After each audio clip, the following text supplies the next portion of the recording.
जगाला प्रेम अर्पावे असे म्हणणारे साने गुरुजी म्हणजे केवळ एक लेखक नव्हते, तर ते अन्यायाविरुद्ध पेटून उठणारे एक धगधगते अग्निकुंड होते.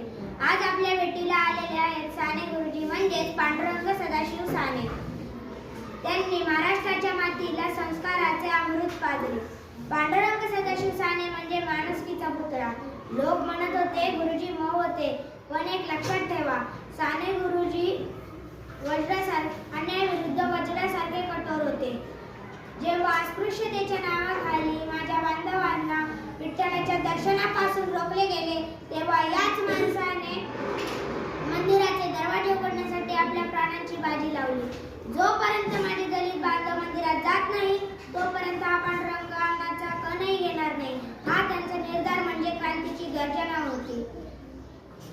श्यामची आई, धडपडणारी मुले, भारतीय संस्कृती, गोड गोष्टी व सुंदर पत्रे इत्यादी पुस्तके त्यांची प्रसिद्ध आहेत.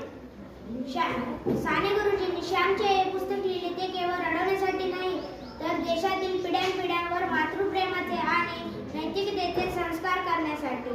नाशिकच्या काळगोठडीत जेव्हा हे बसून लिखाण केले, तेव्हा त्या शब्दांतून राष्ट्रभक्ती वाहत होती. 19 जून 1950 रोजी त्यांचे निधन झाले. अशा या महापुरुषास माझा कोटी कोटी प्रणाम. धन्यवाद.